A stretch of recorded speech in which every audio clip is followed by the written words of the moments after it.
Hello everybody. Today I'm going to explain how to conduct a thematic analysis in qualitative research using only Microsoft Word and Excel. I'm Suranga Jayasena. Welcome to my BIMLab channel. There's a word macro that is required to perform this analysis. You can easily find this macro by searching extract comments to new document word macro, and you will find it very easily. Okay, let's get into the thematic analysis. The first step of thematic analysis is to generate your codebook. How you identify these codes is by considering what topics you need to understand in order to answer your specific research questions. This is what you do by conducting a literature review. What you see here is such a codebook that I have prepared for this explanation. These are the codes which I have defined. And I have included a description to further elaborate what that code is, because I have to have a clear understanding the meaning of each of the code. When coding the transcripts, I'm going to copy the codes from this code book. It is important that I copy paste from this code book, because if I type, I might make spelling mistakes which result in more than one code for the same code. Another thing is you have to check before you start copying for each code whether there is any unnecessary spaces at the end of each code. And if you have any, you have to delete those. Next step is to open my transcript. Let me open the example I have. In this example, you can see I have formatted it in a certain manner. My questions are in bold italic and the responses are in generic text. This bolded part is my structured question, and anything that I mentioned in additionally I have given in basic italic text, and the balance parts are given in the normal text. Before I start coding, actually, I have to improve this transcript to be able to easily interpret it when I have to interpret probably parts of it, bits of it at a time. For that reason, I go through this usually a few times and improve it with any corrections or improvements that would help me without changing what the participants said. For example, if you look at this second paragraph, there we have the sentence which says, but with this, I'm told it's about creating actual objects. Now, if I take only this sentence out and try to interpret it in a certain situation, so I'm not clear what this means.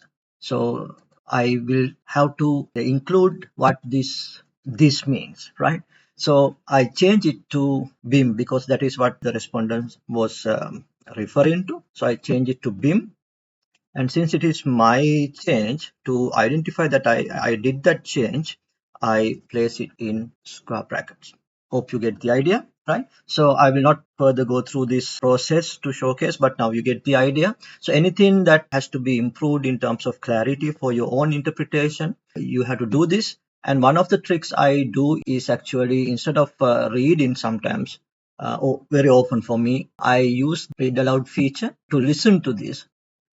If you listen to it like that, and if you cannot easily interpret it, then there's a problem with what you have here. So the improvements are necessary. Once everything is improved, then we are ready to start with coding. So I open the code book and rearrange these windows so that I can see both at a time.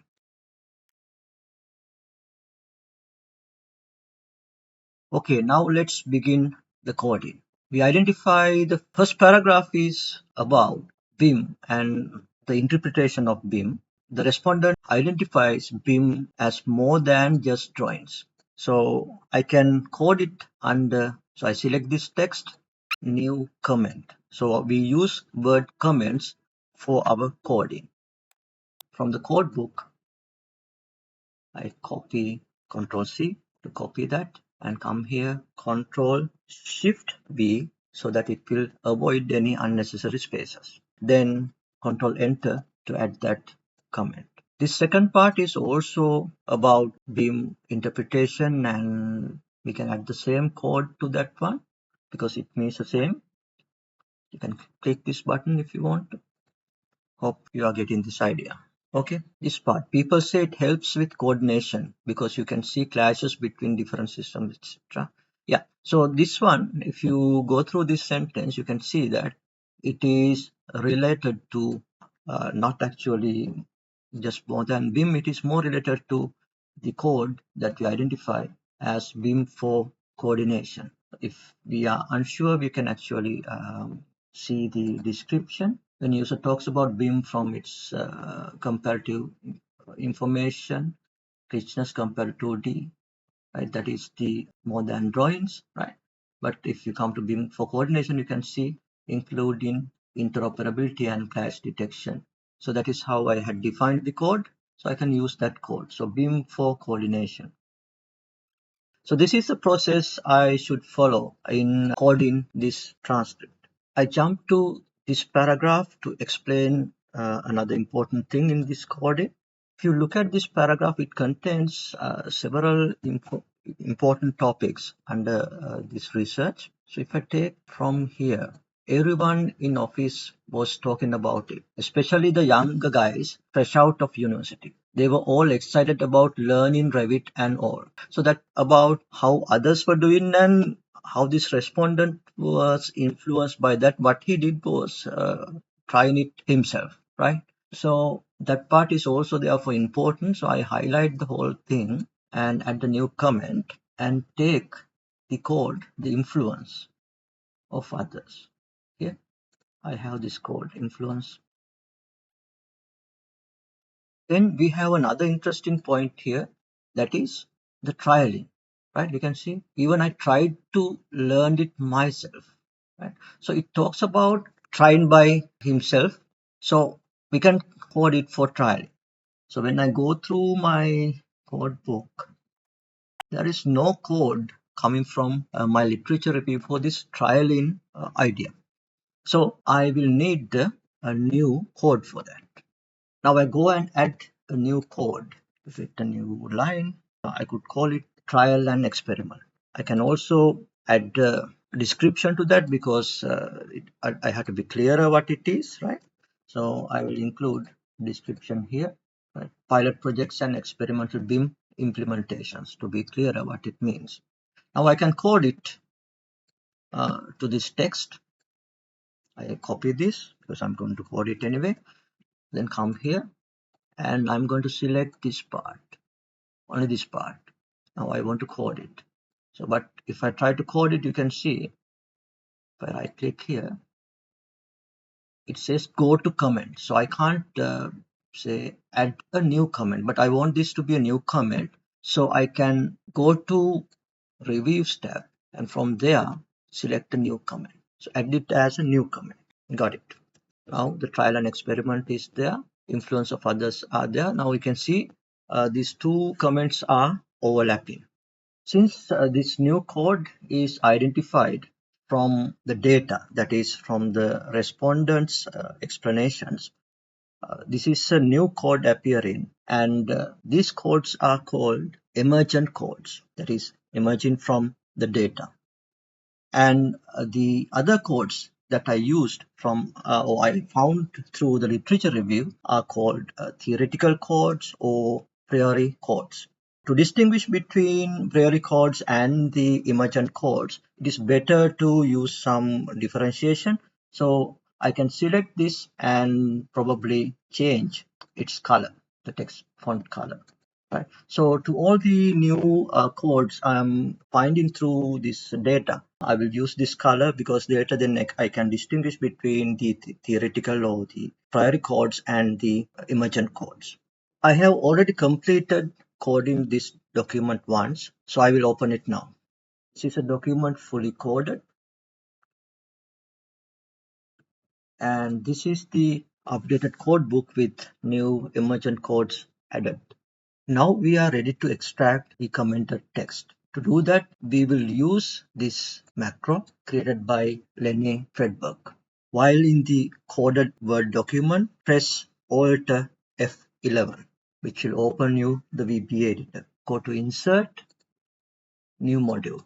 Now from the text document which I have shared, copy all and paste it here. Press save.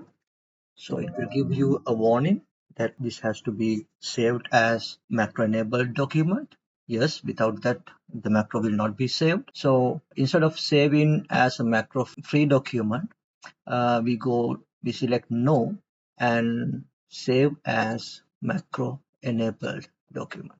Now the macro is there. So you're ready to extract comments. You can run it from here or you can close it and come to the maybe to the view tab and select macros, view macros, select this macro, extract comments to new doc.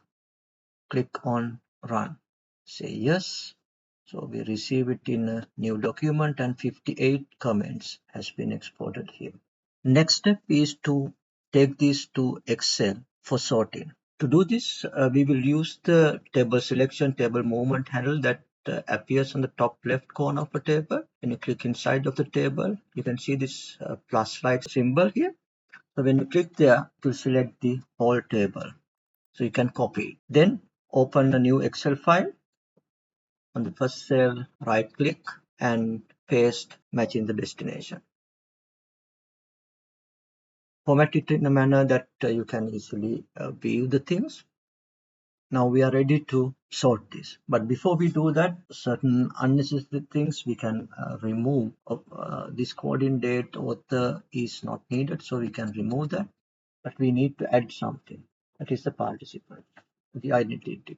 So for some of you might use R1, R2 likewise to identify your study participants.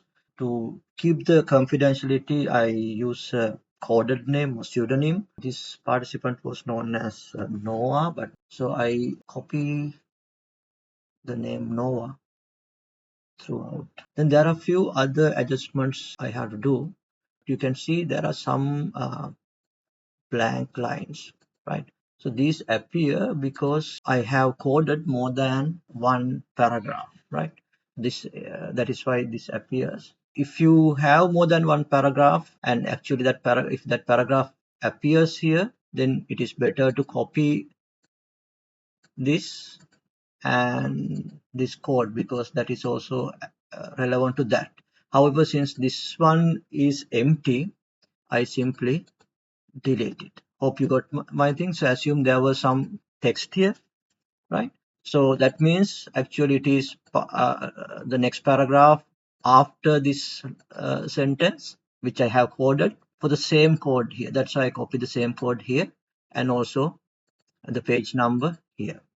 Okay, but in this case I delete it. So I have to check if there are anything. So usually if we have had that, this page number column will have spaces and also the code column will have the spaces, right? So the macro has not been specifically created for this kind of analysis. It is a simple macro for extract comments. So that's why it says comment text, or you can rename it to code.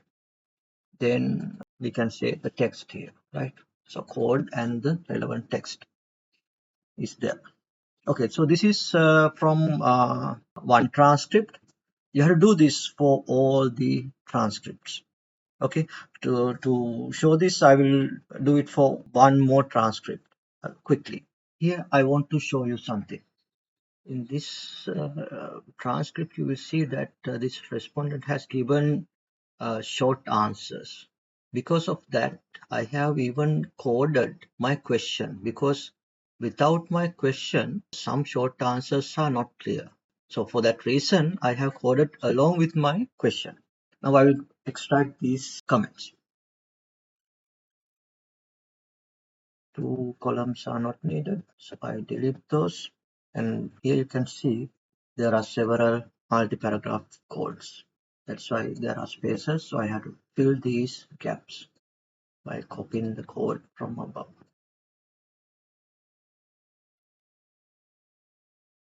I have to add the participant's name.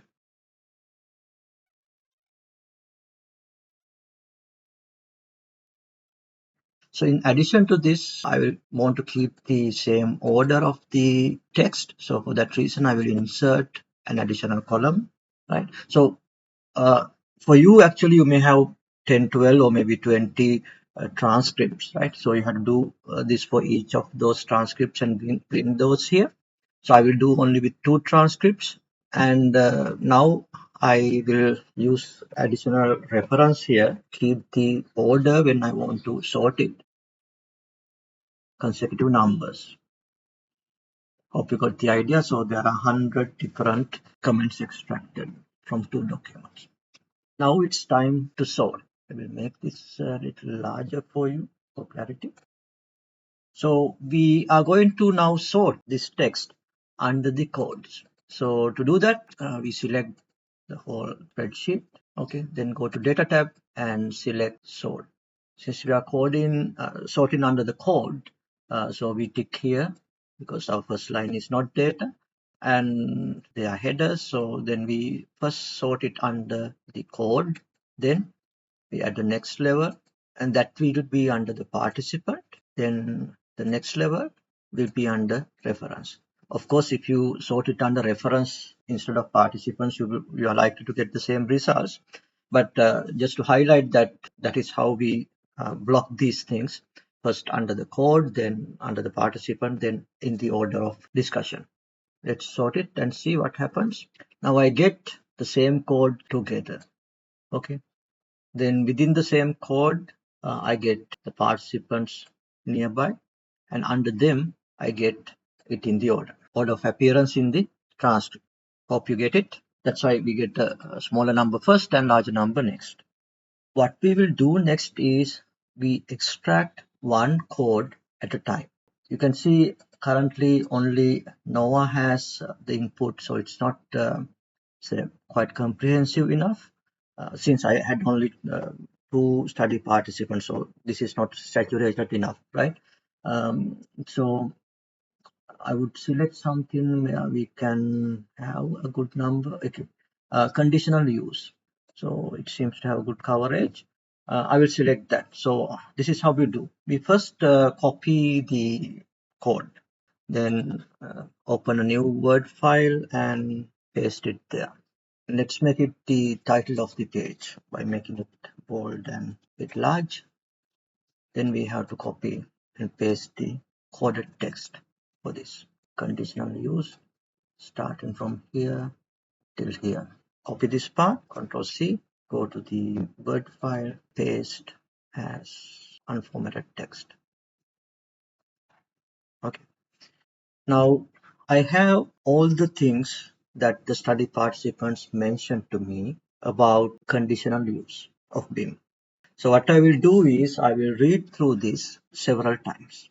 For me, normally it is actually I listen to it several times using text to voice reader. That is more effective for me. Sometimes it might work for you also. So once I do that, I can get a general interpretation about conditional use of BIM. Now I can start extracting interesting points. For example, this point.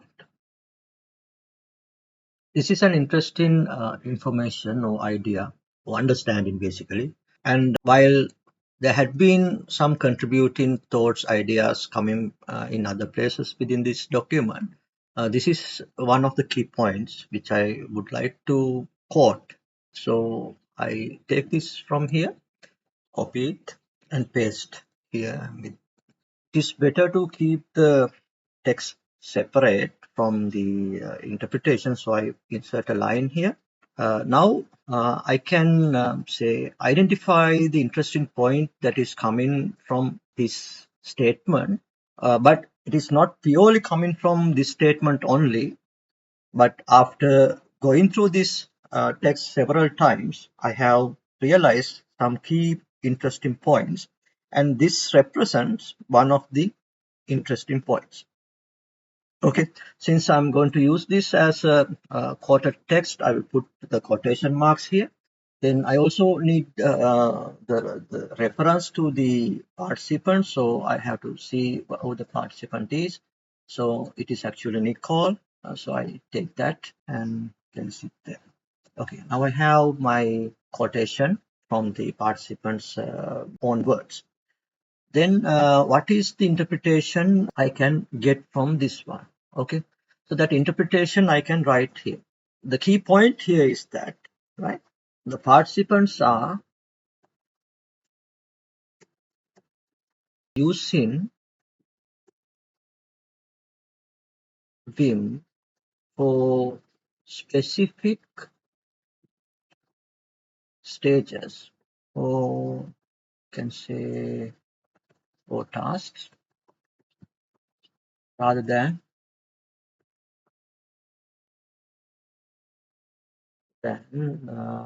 what the full project life cycle. So what is this observation? What does this suggest, right? So this suggests that that they take a practical, or we can say pragmatic approach rather than um, the systematic, or rather than ideal. Is it ideal? We don't know whether it is ideal, right? Okay, so I don't have a proper term for this, so I keep it highlighted. Okay, it's not the ideal. Generally recommended. I have to figure it out actually from the literature side, because this part is not coming from there, right? Actually, they are taking pragmatic approaches coming from the data. So rather than is I'm comparing it with the recommended kind of a thing, right? So therefore, it is I have to figure this out, and I have to say find the proper terms to be used from the literature, right? Then only I can sort of compare this with what is there in the literature and what is there in the practice. So for the moment, since I cannot go to the literature review again and look for this, I just in a manner that I can understand, so that I can find the proper terminology later on. Okay. So now I have my sort of interpretation and some evidences to support that or back up that interpretation. So that is necessary. Okay. Likewise, I can identify many number of different such key points from this data. It's not only one or two, right? Probably, I believe 5, 6 interpretations are possible from this data. Okay. Ultimately, once I interpret all the key points like this, then I read through the key points and also the data. Okay. This one I can now remove the highlighting, right? Because highlighting will distract our reading. So after I bring in these key points, I go through all the key points. I said there would be 5, 6 key points like this. So I go through all the key points plus the text itself until I can come up with the generalizable interpretation for this. That generalizable interpretation I can write here on the top. For this one, I would write something based on the generic understanding I have, but of course it has to be done more carefully than this. Okay, so when you're doing this, you have to follow the instructions I give, but for this video, I will just do it based on my basic understanding. So it could be something like this. Vim adoption is highly, okay, yeah, we can say highly contingent, you know, or contingent. Okay, we can also say contextual and contingent. Contingent means it depends on various other things, right? Contingent on what? On certain things, right? I would write for this one, project complexity, maybe. Then client's needs. Okay, client, we say demand. And value of being perceived, we can say perceived, because perceived is perceived means how we feel, right? How we see, right? Because the study is also about perceptions, right? Perceived values. Okay. So this is the overall generalization. So usually this generalization, when you are presenting, comes to the end of the discussion on conditional use. Okay. But here we write it on the top because that is what guides us, because we have to actually improve this further. So we go through this later again and try to improve, right? So we can say point why we are saying this also. It is important. Okay, so this is my key interpretation or key generalization. So I can say highlight some points, saying something like participants are not using him holistically, but how? But contingently, we can't use that word. But selectively based on complexity, what specific needs,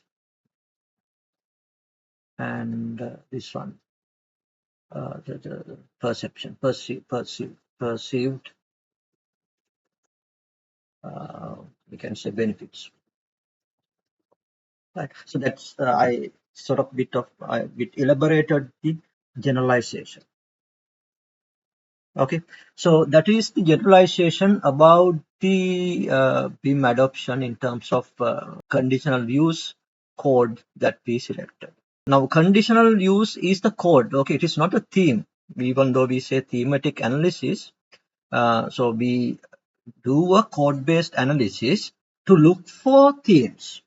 Actually, this generalization represents the theme properly, because the theme is the idea, right? The BIM adoption is highly contextual and contingent is the theme here. So the theme is found from the text. So without the code, we cannot do this exercise. So that's why we prepare the codes and do the coding. And by using the codes, we extract the relevant text from our transcripts. Then we go through this text so many times actually until we can interpret this text effectively. So the advantage of doing this code-based analysis is that once we do the coding, and here I only extracted only two transcripts from only two transcripts. Actually, for you it will be many number. So if you had to go through all the transcripts and interpret, it is not practical. You can't do that, right? So what we did was that, so we selected only the relevant text for a relevant topic, for one topic here actually, for one topic, and only read that text. So by doing that, we can do an interpretation about that topic. That is what happened. So that is the practice of thematic analysis in qualitative research. Hope you got the idea. You can practice this. Especially why I wanted to do this was because if you don't have a software like NVivo, how to do this analysis might be a problem. So you can see, using simply Microsoft Word and Microsoft Excel, you can do this analysis very much effectively. Hope this will benefit you. Wish you all the best with your research. See you again.